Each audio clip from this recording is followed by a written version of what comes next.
ধন্যবাদ। যে আলোচনাটা দেখলাম স্যাম্পলিং নিয়ে, আমি এর আগেও দেখেছি যখন এটা পত্রিকাগুলোতে এবং মিডিয়ায় যখন পাবলিশড হয়, অনেকে অনেক ধরনের কথাবার্তা বলার চেষ্টা করছিলেন। কিন্তু আজকের প্রেজেন্টেশনটা দেখে আমার কাছে ন্যূনতম যে আইডিয়াটা হলো সেটা হলো স্যাম্পলিং এবং ম্যাথোলজির দিক থেকে যথেষ্ট পরিমাণ সাউন্ড ছিল এই ডাটাটা, কারণ এর চেয়েও অনেক হজবরল ডাটা নিয়েও অনেক কাজ হয়, সেই তুলনায় অনেক বেশি সাউন্ড একটা কাজ হয়েছে। কিন্তু যে জায়গাটা আমার কাছে মনে হলো এই যে ইয়াংদের প্রশ্নে, বেসিক্যালি আমি যদি প্রশ্নটাকে আরেকটু প্রিসাইজ করে ফেলি, এটা জেনজিকে টার্গেট করে যে প্রশ্নটা করা হলো যে আনডিসাইডেড কেন, এখনো ডিসাইড করে নাই কেন। আমার কাছে একটা জিনিস যেটা মনে হয় যে এই জেনারেশনের একজন হয়ে এই জায়গায় আসলে খুবই কুইক ডিসিশনে জাম্প করে প্রত্যেকেই। যেমন আমি কয়েকটা সুস্পষ্ট উদাহরণ দিলে ব্যাপারটা খুব ভালোভাবে বোঝা যাবে। যেমন লুৎফুজ্জামান বাবর, আমি যদি এই পার্টিকুলার ব্যক্তিকে নিয়ে একটু কথা বলি, তার অরিজিনাল যে ভোটের যে বেসটা আছে সেটা কিন্তু তার এলাকা বেস, যে আসনে সে দাঁড়াবে।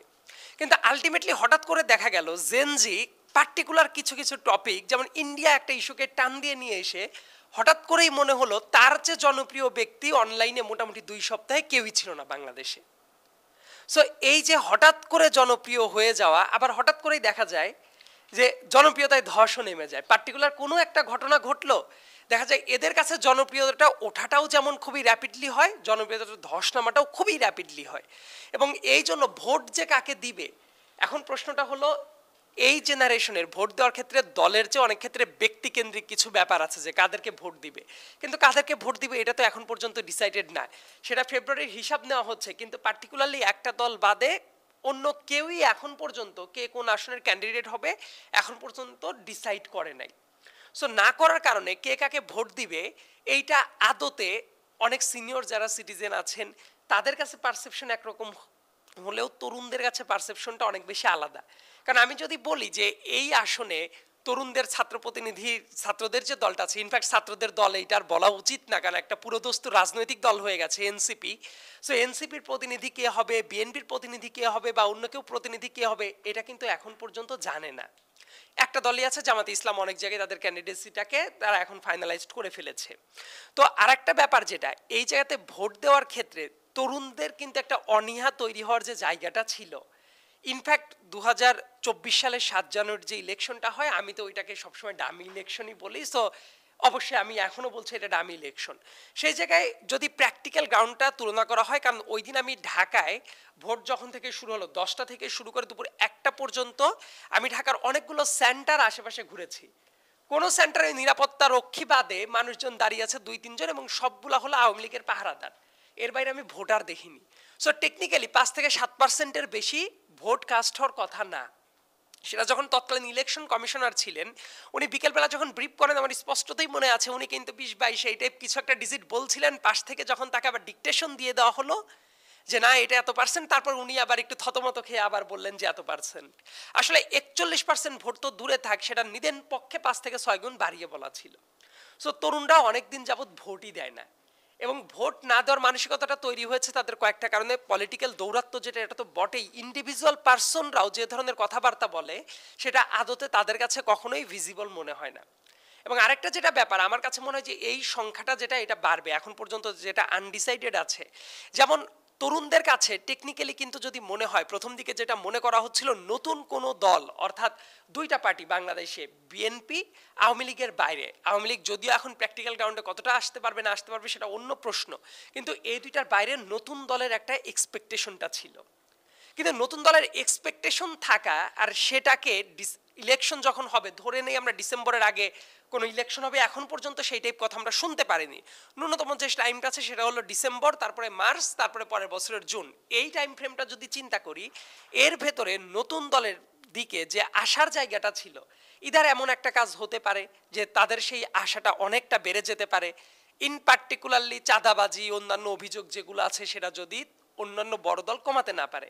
আরেকটা কাজ হতে পারে, নতুন দলের কাছে যে ধরনের নতুন রাজনৈতিক বন্দোবস্তের এক্সপেকটেশন ছিল, সেটা যখন দেখবে যে না নতুন কোনো কিছু হচ্ছে না, ঠিক পুরাতন ধ্যান ধারণাই তাদের কাজের ভেতর দিয়ে প্রতিফলিত হচ্ছে, আদতে এমনটাও হতে পারে যে এক্সপেকটেশন, যে বুস্ট একটা আশা করা হচ্ছিল যে নতুন দলে একটা বিশাল বড় বুস্ট চলে আসতে পারে অন্যান্য রাজনৈতিক দলের দৌরাত্মের জন্য, দেখা যাবে যে মানুষ যদি ফিল করে যে এই দলটাও একই ক্যাটাগরিতেই আগাচ্ছে, তখন যেটা দেখা যায় উল্টা রিয়াকশন হবে, যে পরিমাণ ভোটের এক্সপেকটেশন ছিল।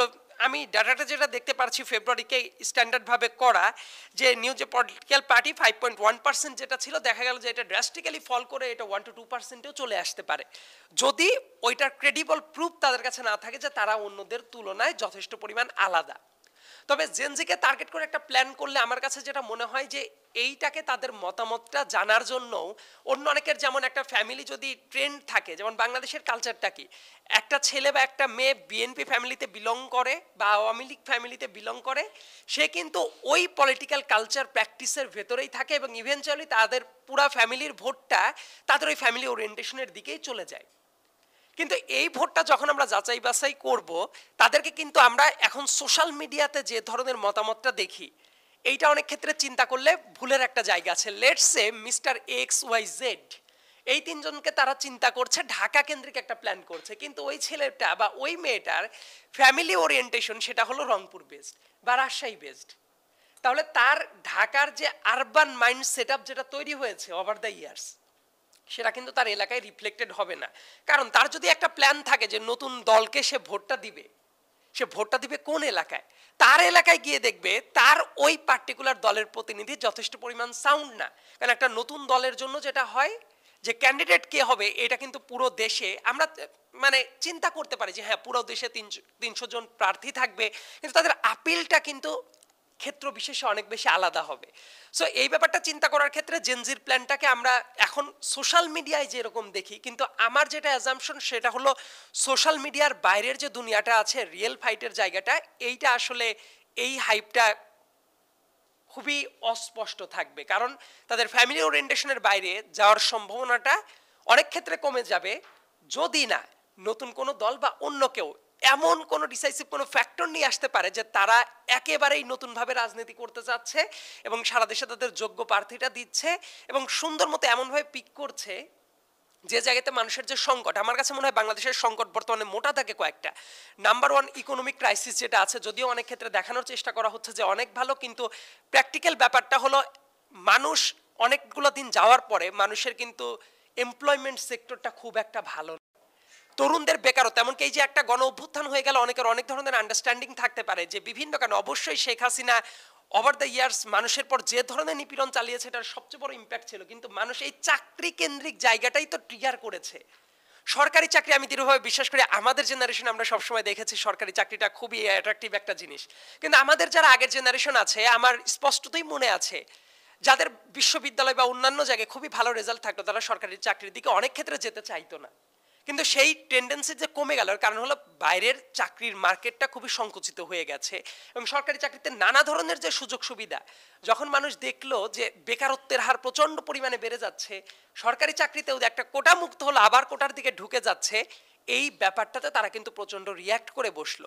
ইনফ্যাক্ট 2024 সালের 7 জানুয়ারির ইলেকশনে যারা ভোট দিয়ে ওই বুড়াঙ্গুলে ভোটের যে অমোচনীয় কালি আছে সেটা প্রদর্শন করতো যে তারা ভোট দিয়েছে, তারাও দেখা গেল ওই 2024 সালের জুন জুলাই মাসে এসে তারা সেই অটোক্রেটিক রেজিমের বিরুদ্ধে ফাইট করা শুরু করলো। নট এসেনশিয়ালি তারা অনেকগুলো দিন এই টাইপ একটা অটোক্রেটিক রেজিমের ভেতরে ছিল, রাদার তাদের যখন পেটে লাথি লাগার একটা জায়গাটা চলে আসলো, তারা কিন্তু খেপে উঠলো।